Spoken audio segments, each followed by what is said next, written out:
There's a point when you are making huge sacrifices to your own family to build a business up from nothing. Things can always take their toll on the family life. I can't carry on doing the hours I'm doing. I'm going to kill either myself or somebody else on the road. What does it take to turn a dream into a multi-million-pound business while navigating the toughest personal and professional challenges that life throws at you?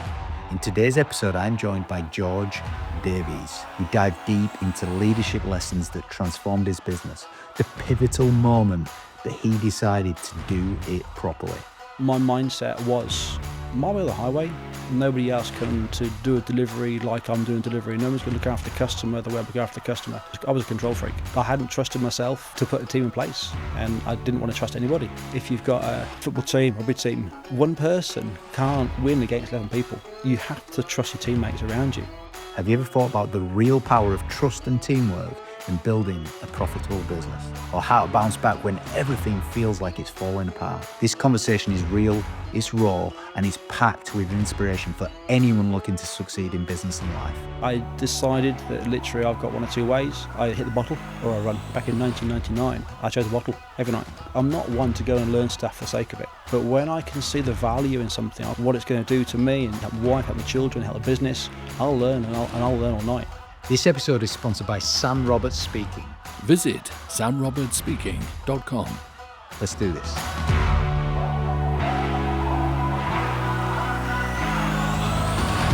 ActionCOACH, the help you need to grow your business. George Davies, 23 years in business. 2001 you started. What's been the hardest lesson you've had to learn in that time? Hardest lesson to learn? Just keep going. Just keep going. Keep focused. No matter whatever comes your way, just keep going. Why has that been so hard? Because at times life is hard. Because at times you do feel that you want to jack it on in. At times you do wonder whether what you're doing is the right thing. But that's just me talking to myself. The outer side, you've got to make sure that you focus and you keep doing the doing and make sure that you keep driving yourself on, because it is so easy. It's so easy basically to sit back and say, you know what, enough's enough. But you know what? That is hard, and it's hard to do at times when the market is tough and you have problems left, right and centre. And I think what I love about business is that every business, no matter what it is, large, small, whatever it is, has those same problems. And you know what? 23 years in business, we've been through some real highs, some real lows, some real lessons. And I think in a way, at times it is tough just to keep that very, very simple focus of like, we're going to smash this, we're going to do this, and keeping that drive going. And yeah, I'd say that is tough at times. So just look at your 23 years in business, and if you had to pull out 1, 2 or 3 moments, these were the toughest moments in my business in the last 23 years, this and this, what would it be? Well, first of all, I'd say the first 2 or 3 years when effectively you make those sales, you think you're going to make it, and then literally a week later you think, I'm not going to make it, and then a week after, right, I'm going to make it, and a week after, I'm not going to make it. That whole seesaw. How did you get through it? Just keep going. Honestly, I know it's a common thing. You just keep going. Resilient. Just keep getting resilience. Right. And I think in a way, after probably year 3, we got to a point where effectively it's as if like all the landscapers, all the customers actually thought, you know what, he's still here. He's still here. Let's give him a go. He's whatever. And I think it was as if they also came at the same time. And then suddenly, once you do have that sort of camaraderie or that basically all those customers around you that do give you a go, that effectively it increases your confidence to say, okay, I'm doing the right thing, we're on the right track, we can basically add value, we can look after these guys. And then they sort of start talking, and suddenly it just momentum built. And I think in a way, back in those days, word of mouth was so key, and it still is key now, but certainly those early days when people were talking about you and saying, oh, that guy George bits bobs, he'll never let you down, he'll do a good job, he's got great quality turf, he arrives on time, he communicates, he treats you as one of the family. I think in a way those sorts of things start to snowball. And to get through that helps get through. And I think, I'm not going through the sort of stats, but obviously those first 5 years in business are really tough. Well, you said 2 or 3, and now you say 5. But all right, so that period is tough. Mm-hmm. Are there any other standout periods? Well, this was tough. Yeah. I'd probably say after sort of 8, 9, probably 9, 10 years, when I had probably inherited my father's mindset, farmer mindset of you don't trust anybody, you don't employ anybody, you do everything yourself, you do longer hours, and effectively, you just keep on doing what you're doing. But at that point, we had our firstborn in 2007. We had twins due in 2010, and I was like, I can't carry on. I can't carry on doing the hours I'm doing. I'm going to kill either myself or somebody else on the road. But at the same time, I'm not sure how we can expand. How did you get through it? What changed? What changed? And I'm not just saying it because you're asking me basically from an action coach point of view. But Brad Sugars, October 24th, 2009, I had a mate at university, Blackwall Farm shop up in Wakefield. He'd been with Action Coach a couple of years prior to that, and I was picking his brains. Ed, look, I've got an opportunity in St Albans to expand down there, to try and sort of give us an opportunity to try and justify taking on one lorry driver. And he said, look, George, if you're free basically next week, Brad's speaking in Leeds, come and listen. So I must admit that day, remember it extremely well. Phone goes 4:30 in the morning. My lorry driver, part-time lorry driver at the time, phoned up sick, can't come into work today. I'd planned my whole day basically around it, thinking, okay, he's working this morning, I can sort of leave at midday or lunchtime type thing, get to Leeds early afternoon, get sorted things out. Suddenly there was 4:30, 5 o'clock, driving the wagon, doing deliveries all morning, thinking, you know what, I'm not going to Leeds tonight, I'm not going to expand, I don't want to basically do anything different, I'm going to stay as I am because I know what I'm doing, I'm in control of what I'm doing. I'm not interested in basically growing the business. And honestly, next thing I know, it's 4 o'clock on the M1, heading north to Leeds in the Isuzu basically Trooper, flat out, and listen to Brad. And I will honestly say that listening to Brad that night, in and amongst 300 people, it was as if he was speaking to me. Everything he was talking about was directed at me. And I wrote notes that night, came back from Leeds that night, out delivering again the following morning. But I listened to that, and I took so much from that speech that I went and listened to in the following week in Worcester Warriors. Exactly the same speech. Took a mate with me and just made notes. And it was a different philosophy to life, different philosophy to business that I'd ever exposed or been exposed to at all myself. And I just thought there's another way. There's another way of doing this. And that probably was a big moment in the journey that we've been through. And even though you can go and hear this sort of stuff, it's a different thing putting it into practice.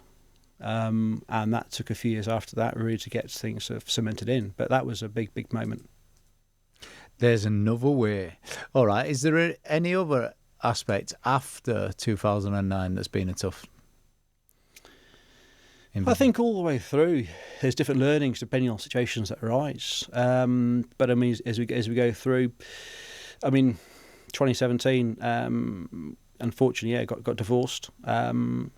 I think there's a point when you are making huge sacrifices to your own family, to build a business up from nothing, and things can always sort of take their toll on the family life.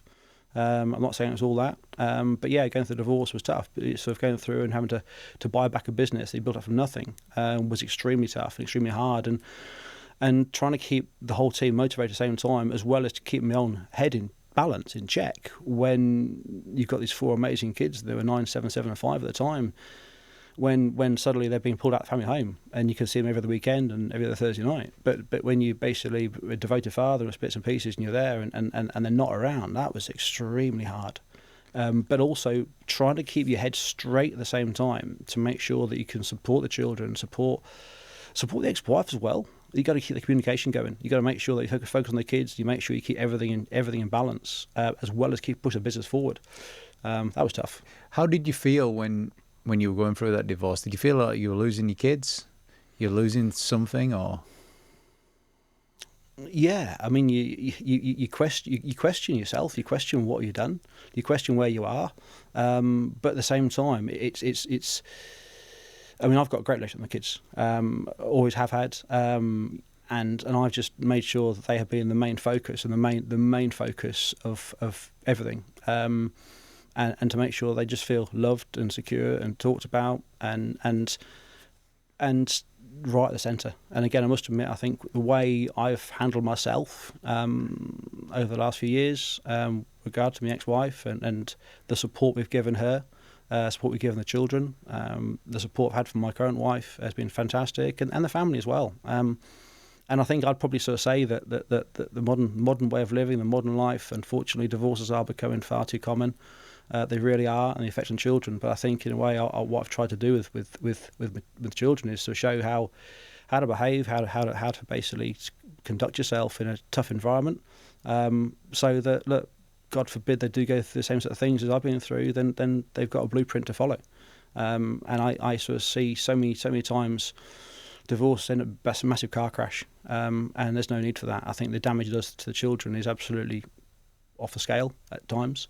And so I think, look, it's modern life, unfortunately. And look, I take a philosophy, James, that I want to be the best I can be at all times, whether it be the best business person, best father, best husband, and I want to just do the best I can at all times, and that's what I'm trying to do. I'm really, really proud of all 5 children I've got, yeah, love them dearly.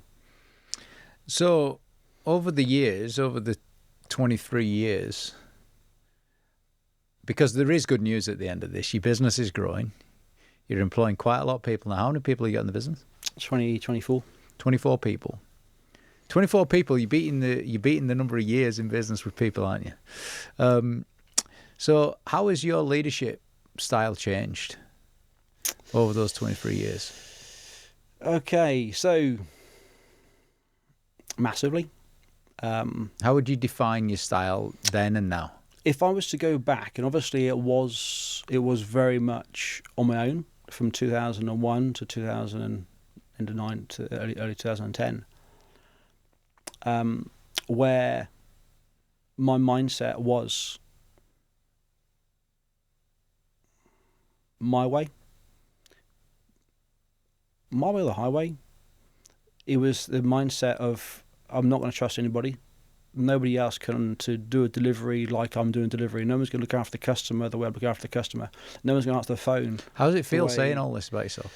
This is exactly how it was. And to be fair, I remember basically that when that mindset is ingrained, you can take yourself back there quite easily. Right.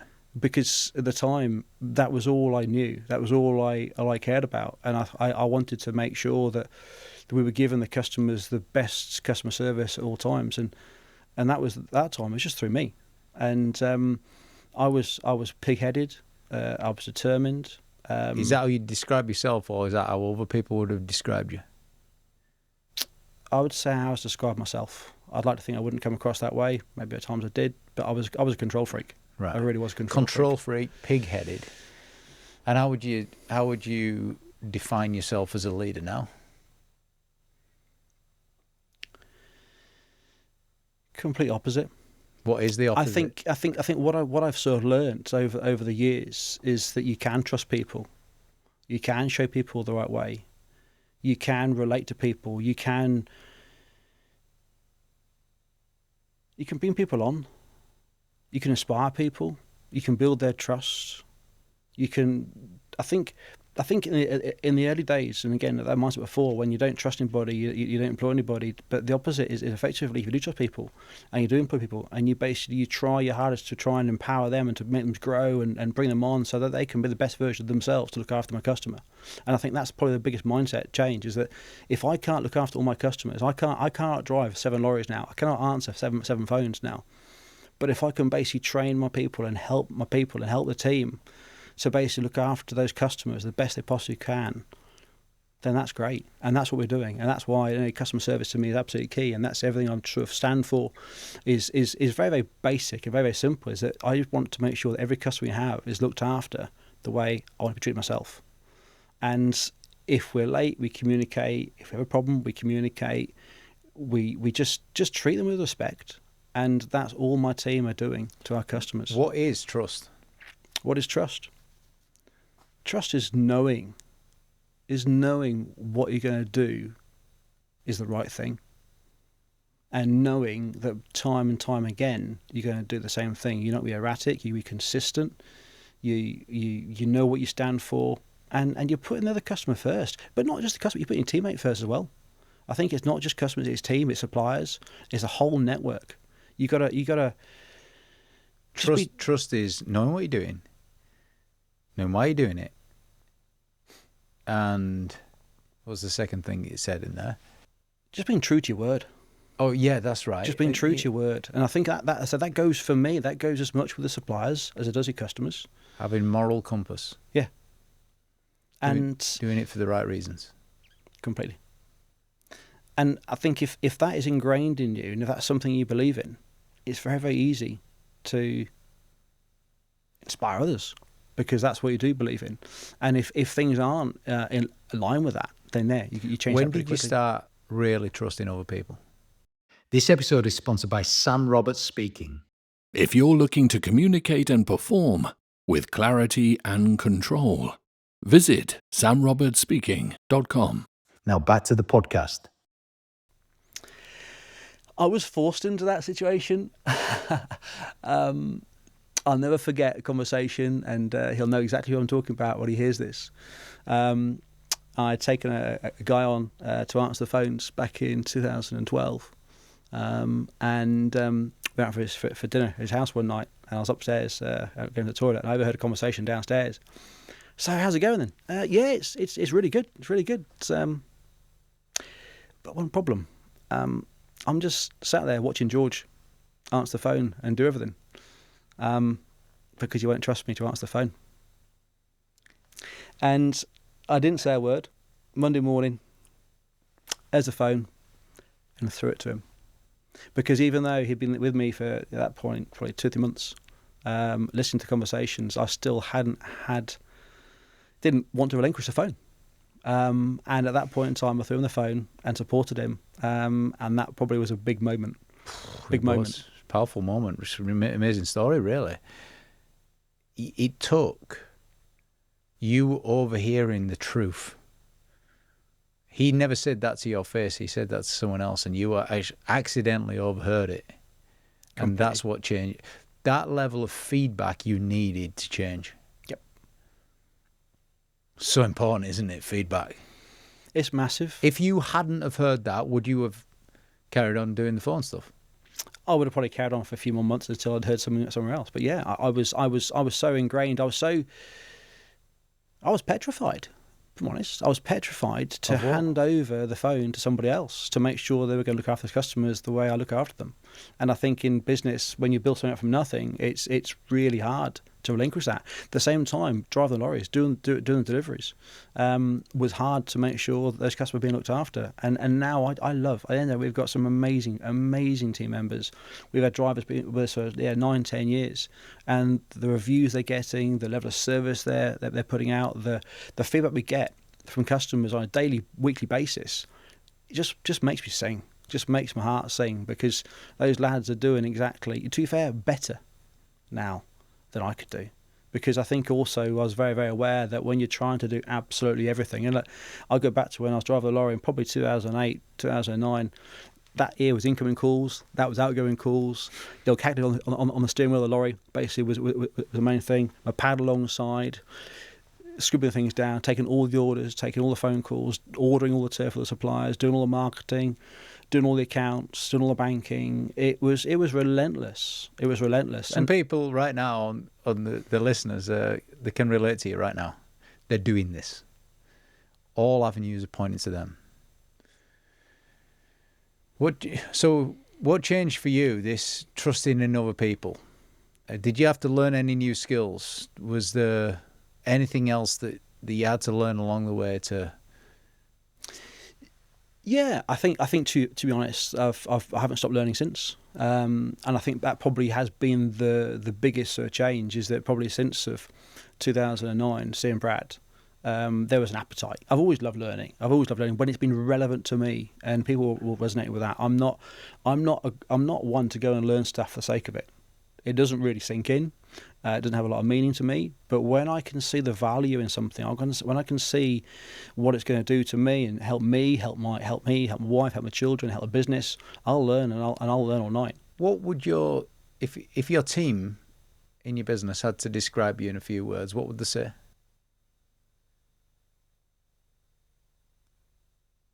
Honest, approachable, friendly, driven, kind-hearted, loyal, determined.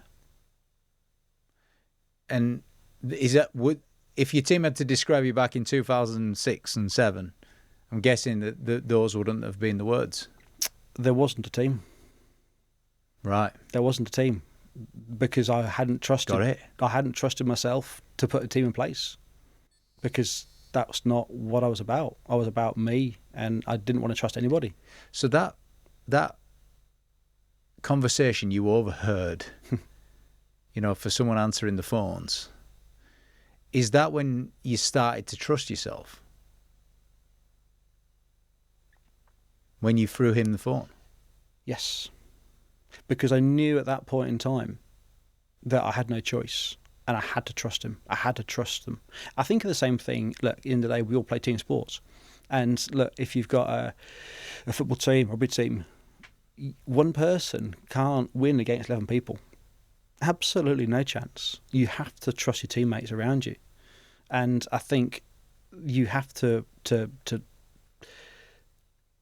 take their trust, learn that trust, build their trust, and effectively and support them with that. And that's what I did. And to be fair, how do you build someone's trust?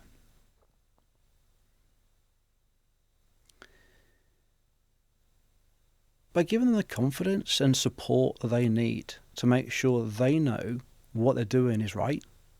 And then also, when they do things right, give them the feedback to build them up, to give them the confidence. Catch them doing good stuff. Yes. And feed it back. And feed it back. It's a great phrase. Everyone's heard it. What you measure gets done. Yeah. Yep. Peter Drucker, whoever it is, what you measure, you manage. What you measure gets done. What you reward gets done again. Catch people doing good stuff, and they will repeatedly keep doing the good stuff. Reward it, praise it, recognize it. Big fan of what Brad Sugars also says. I've been to many of his conferences like you have, and he says one of the KPIs of every leader on the planet is to congratulate twice a day. Recognize twice a day people doing something good. Twice a day, every day. Once in the morning, once in the afternoon. Vary it. Vary the way you give it. That's what you got to do. Did you learn that off Brad as well? Or? I didn't learn off Brad, but I must admit when Brad said it, I was like, you know what? I'm on the right track. Cool. And I think, to be fair, what I've really sort of taken out, a lot of the sort of stuff I've listened to, is that it's that reinforcement. There's a lot of stuff I've sort of learnt myself through mistakes and through also trying to get the best out of people. And I think what I do love about listening to Brad and other speakers is that when they're sort of saying stuff, you think, you know what? Yeah, I'm doing that. And I think that it's confidence. It's confidence, yeah, because we are on the right track, and ultimately we just want everyone to be the best they can be. And I think it's seeing the whole team grow is what makes my heart sing now. It really does, and it's wonderful, absolutely wonderful. Seeing the whole team grow is what makes my heart sing.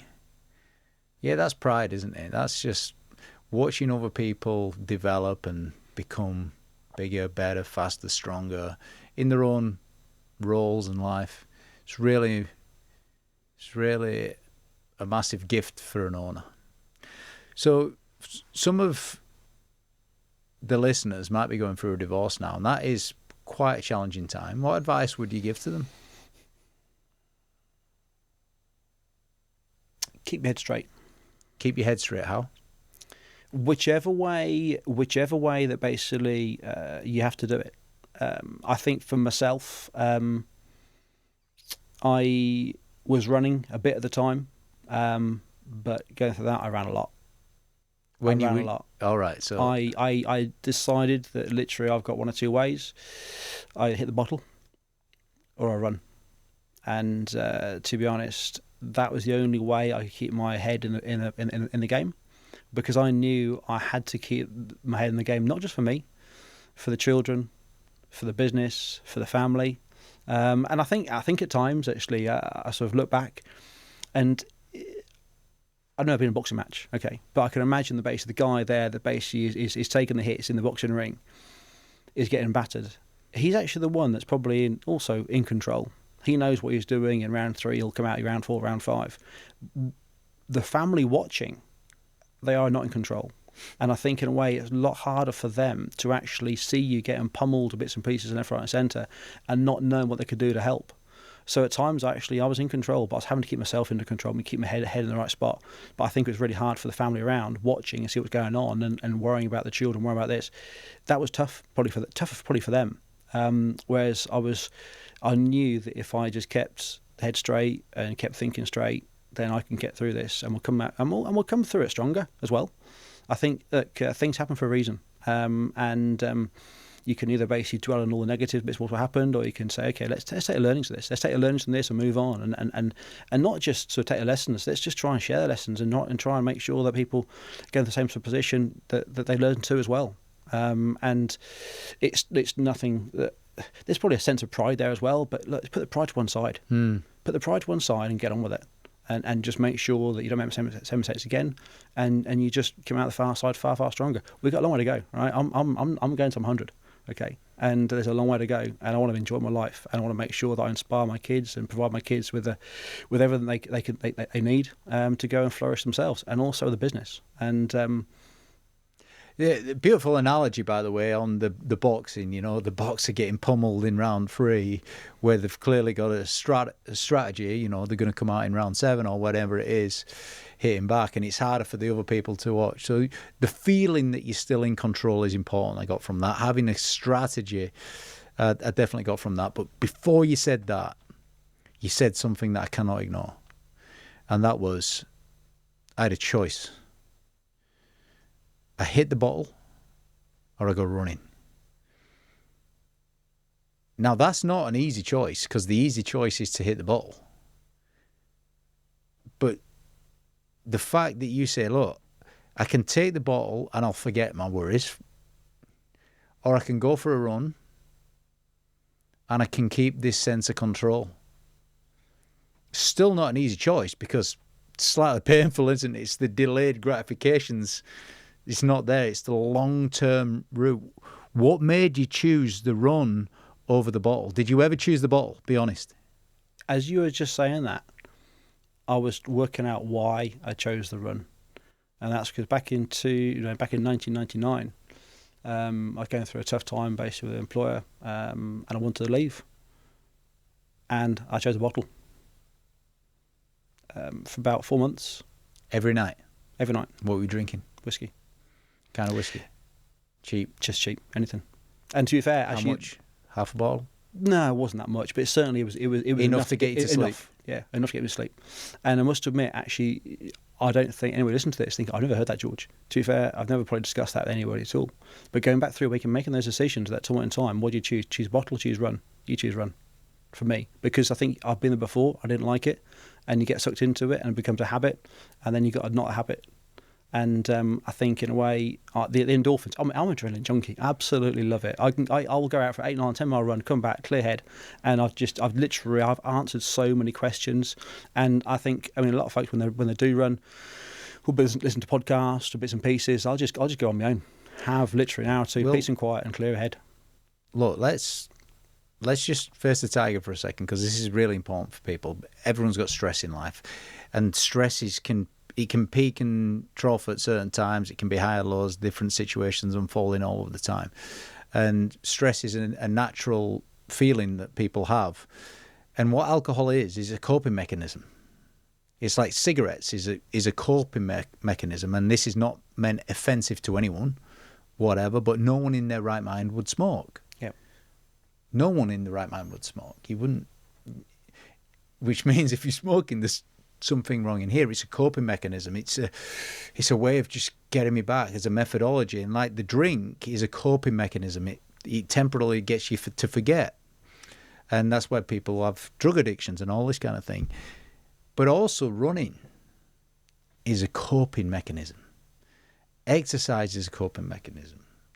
Listening to podcasts is a coping strategy in itself. Going to the gym, eating well, making good choices. All of these are little mini frameworks and mechanisms and strategies that you can use to cope. So in your situation there, you'd made the wrong choice previously. At the time when you were doing it, did you realise it was the wrong choice? After a period of time, yeah. You actually know it's the wrong choice, yet you keep making the wrong choice. Because effectively at that point you're just trying to sort of suppress the thoughts and bits and pieces and try and work out where you are. But again, you need someone to snap you out of that, because again it was thankfully I did. And to be fair, no one knows about that at all apart from myself. Well, look, you've got nothing to be ashamed of here. I mean, not all that you're talking about is honest things that people go through in life. And there's a success story here. You're leading a team like you've never led before. You've got more trust in your team than you've ever had in your life. What's your relationship like with your ex-wife and your kids? It's good. It's good. I must admit. I mean, I think the kids, I would say, thankfully I've always been a hands-on dad.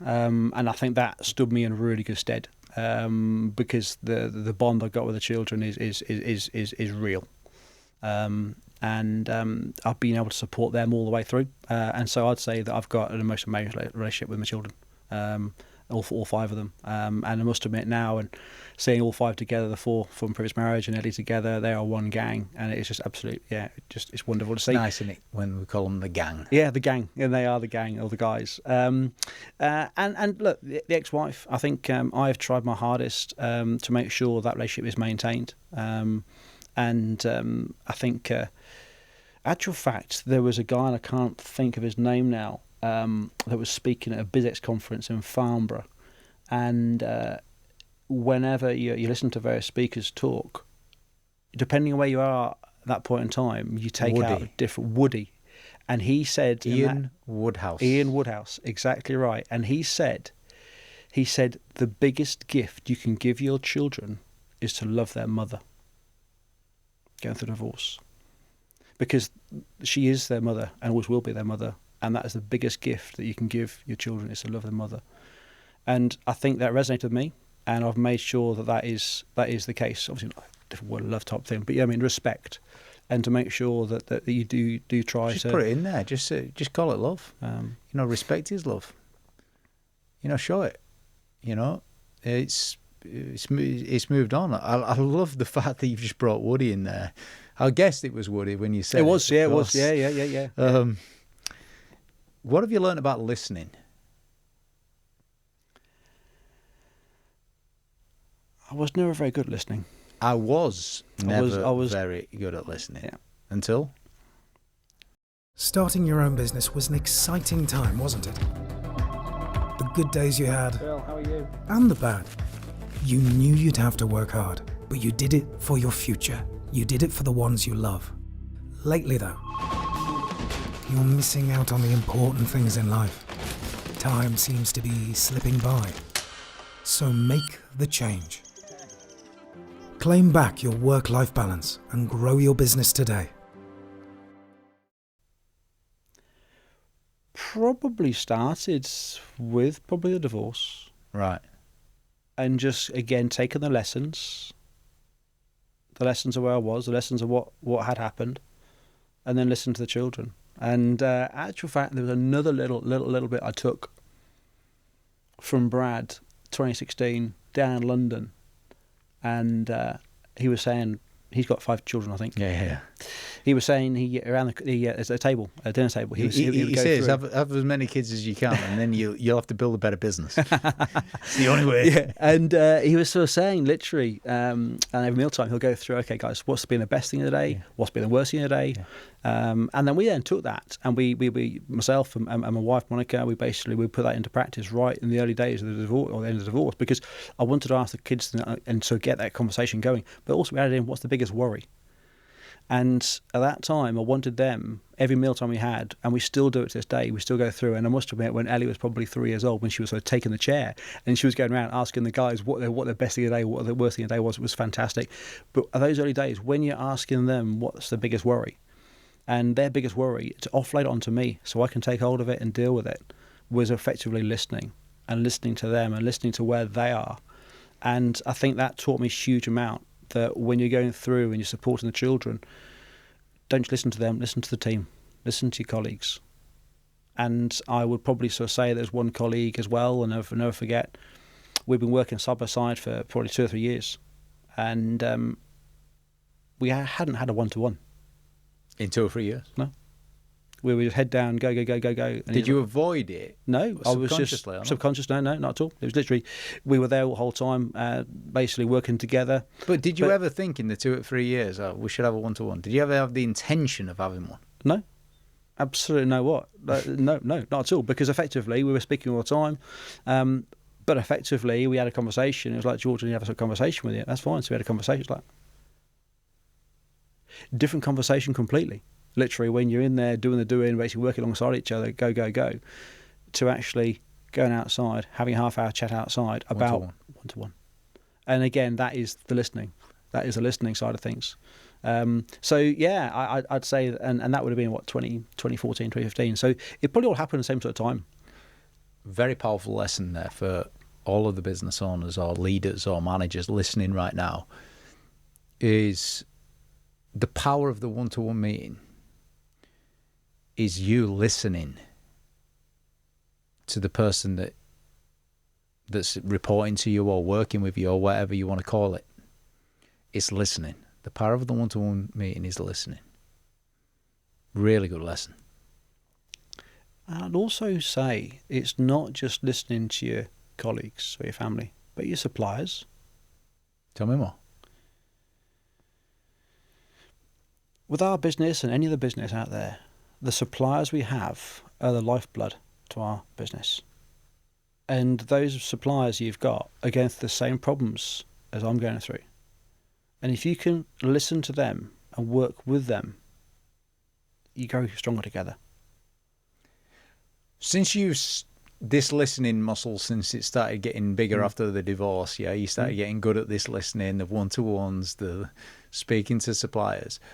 What impact has that had on your relationships with your team, with your kids, with your suppliers? It's transformed it. I think probably at times, my wife listened to this would probably say something like, "You don't always listen to me," type thing. But that's all right. And thanks for saying that, by the way, because that will be normal, and that'll be normal in most households that people are listening right now. But I think in order to get the best out of everybody, myself, but the team and the suppliers and the customers, is just to communicate. I think communication is so undervalued. And I am a real big advocate. I know probably I'm called old school bits and pieces and stuff, and we do still try and get people to phone up rather than basically email through or online orders. And I hope not everyone wants to phone up, but communication is key. Communication is absolutely critical. That basically we listen to our customers, listen to what they want, and you just communicate and talk things through. I'm a big advocate of just sharing knowledge, sharing problems, and discussing and finding an outcome. Share knowledge, share problems. Problem shared is problem halved. True or false? Absolutely true. Absolutely true. It could be problem shared is problem obliterated. Yeah, and you know it's what? no longer a problem. It just is. And look, I'm not sure if it's just an audio or visual, but obviously, look, the reason why I'm doing this, again, much to my wife's disgust. He's just pointed at his mustache. This is definitely video. And my wife is not happy at all. However, the reason I'm doing that is because I do genuinely think there is a big problem out there with the youngsters, the social media, and obviously this is meant to be for men's mental health, a massive problem out there. Because people don't always talk and they clam up. And so when my son asked me in half term, "Dad, would I do it?" type thing, I've got a few mates that sort of struggling with at school and stuff. I was like, yeah, why not? Why not? So again, I said to someone actually just this morning, I've had more conversations about the moustache. We haven't raised a huge amount of money yet. I haven't really pushed it. But I think in a way, the conversations I've had in the last few weeks have far outweighed any amount of money I could raise. And again, it's just trying to get people to talk. Before the listening lesson, divorce, would Did you clam up? Did you sort of bottle it all up? Were you a talker? Were you sharing your own problems with anyone? No. Do you share them now? I do with my wife. I must admit, myself and my wife, we talk all the time and we share everything. I think probably pre-divorce, no, I didn't. I mean, I think when things happened, I think everybody basically didn't believe it. To be fair, I didn't either really at the time. But yeah, no, I didn't. I probably wasn't a talker. And I think sometimes it's really, really hard because we're not meant to talk. We're not meant to cry. We're not meant to basically be vulnerable. We're not meant to basically be anything other than really positive, really smiley and outgoing, determined, and you know what, you can cope with anything. Right? That's what we're meant to be. That's not true. That's not true. And I think what are we meant to be? Honest with yourself. Right. Just stay there for a second. Because that takes courage, doesn't it? Honesty. Being honest with yourself. What does it take to be honest with yourself and speak to it to someone else? What does that actually take? It takes guts. It's vulnerability. You got to put yourself out there and say, you know what? I need to talk. I need to be vulnerable, and then you also need to understand where I am and what's going on, and don't be ashamed. Don't be ashamed, because to be fair, 9 out of 10 other folks are in the same position. If you're not ashamed, what would you encourage people to be if not ashamed? Be proud of who you are. Be proud of what you stand for. Proud of who you are. And I think that's probably one of the biggest lessons I've sort of taken, is that effectively everyone's got so much good in themselves. Be yourself, tell the truth. Yep. Simple. You said simple earlier, actually. So that's the second time you said the word simple. Earlier on, you said focus. Simple focus. Can't remember what we were talking about at the time, but I did take note of that. We were talking about business planning, or what were we talking about? Yeah, I mean, I'm a big philosopher trying to keep it as simple as possible. Right, look, I'm not the smartest guy out there at all. I'm really not. But what I am trying to do is I'm trying to make it as simple as possible to provide people with a service and to look after them the best way I can. And business isn't rocket science. What's the key to keeping it simple? Because every listener wants to know this. If you've mastered this, other people want to know it. What's the key to keeping it simple in business?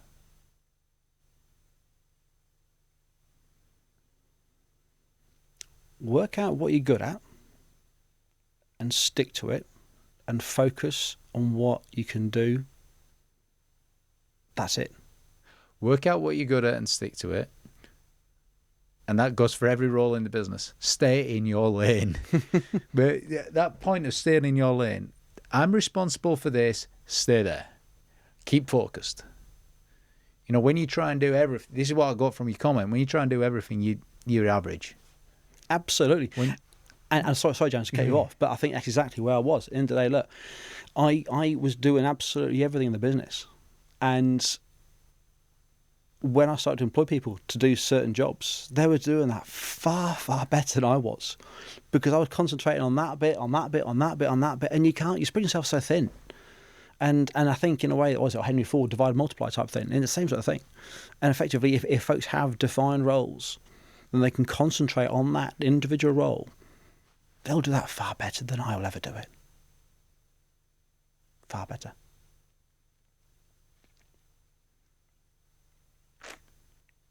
Who have you learnt from most? Stephen Covey or Jim Rohn? Jim Rohn. Jim Rohn, I have listened to Jim endless times, hours and hours of Jim. And I'm not sure when Jim passed away, but quite some time ago. Yeah. I sort of refer to Jim, and I sort of use Jim as my grandfather. I think if nobody's listened to Jim Rohn, then please, I really would recommend Jim. He's such a wise. What does he give you? He gives me confidence. He's another one of these guys that basically goes and effectively reaffirms what I'm already doing. And also, whenever time you listen to Jim, you'll take out different things depending on where you are, what's going on. I think one of our lovely expressions I still refer to all the time, and is Jim talked about the geese. All right, when they migrate, they only fly south. That's it. We could fly south, or we fly west, we fly east, or north. Exactly, it's simple. Hi, I am Rachel Riley, and I'm really pleased to tell you that I will be the host of BizX 2025. 3 days of speaker sessions, interactive events, and a few surprises along the way. If you're an ambitious business owner eager to unlock the next level of growth, get more information at thebizx.co.uk. Looking forward to seeing you there. It's simple. And I think those sorts of little nuggets there that you hang on and you can relate to. But yeah, I must admit, I adore Jim, what he's taught me. You mentioned Stephen Covey. There was a book that again he launched at Farnborough called Trust and Inspire. And this is Stephen Covey Jr. by the way. There's two Stephen Coveys. There's the real McCoy, his dad, and then the Stephen Covey Jr. Both incredible wise leaders. So Trust and Inspire it is that you've learned the most from, is it? Trust and Inspire is a great book. Actually ended up reading that on holiday in Crete at the time. And there was a little section there, I'm not sure if you read it, James, I'm not sure if you have or not, but there was a chapter in there talking about basically, I forgot her name, a very, very successful sort of CEO in America that basically went back to see her mother in India. And effectively, she was going back to India, and effectively, she thought she'd be the centre of every party, a centre of conversation, and she wasn't. And she recognised very quickly what was going on, and realised that, actually, fact, she wasn't the centre of attention, but her mother was. And effectively, everybody was just absolutely in awe of her mother and what her mother had done to produce, bring up, care, nurture, direct the wonderful daughter that she created. And she found that so powerful that she went back to America and wrote to basically a number of her team, and wrote to their parents, not directly to the team members, to their parents, to say, I just want to say you've done a great job bringing up your child, and effectively thank you for that, and you should be so proud of yourself. And on the back of that, I came back and I wrote a couple of letters. I came back, and the first thing I did that Monday morning, back to work, I did exactly that. And the feedback I had from the parents was just mind-blowing, and just shows the power What of feedback? Just immense pride. Tears? Yeah, immense pride, basically through messages and through a card of. It was a bit of a gamble. I felt very, very peculiar at the time writing them, because it was like a headmaster sort of writing a report type thing, a school report. But the sentiments that came back and the response I got back was just incredible. And this goes back to basically people want to be appreciated.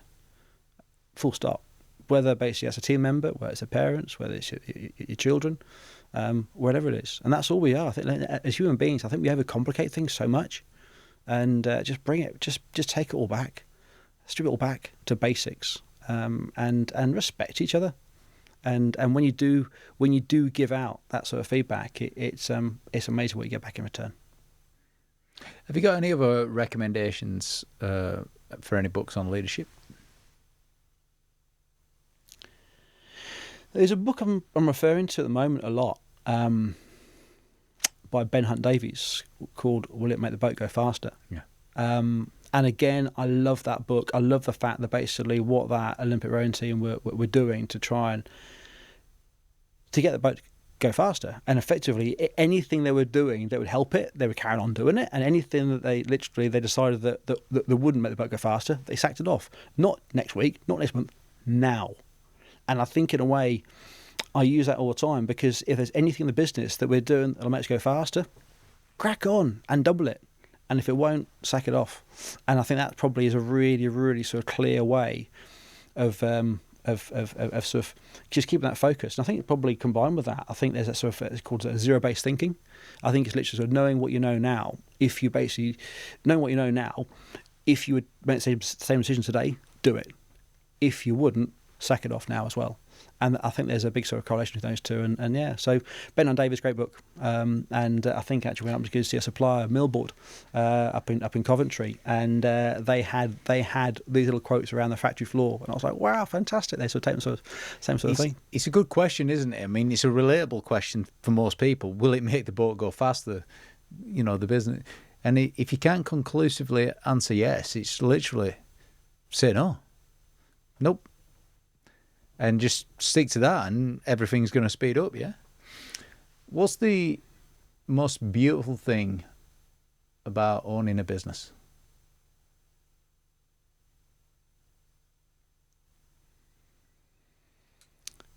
I'd say the effect I can have on the team.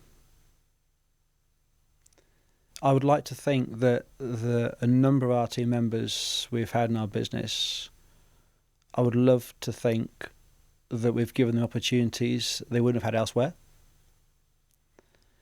I would like to think that our customer base, a lot of our customers, we give them the best service we can to give them hopefully an advantage on site within their marketplace. I would like to again to think that the relationship with our suppliers, we've hopefully tried to be the best customer we can be to those guys. But I'd also sort of say that the wider effects, I mean, we sponsor 7 children in Mombasa in Africa, a little school out there, and we pay for their education and their meals and their school clothes. And again, that's a connection. Met Sally through Alan Brighton, and that was a connection we had. And the fact that we can do some good things out there. As I say, we've been supporting our local schools, we support local villages, we support lots of stuff. And I think that's why I really enjoy giving back to the community and giving back to wider society. That I'm in charge of what I can do. And what's the best gift you can give anyone?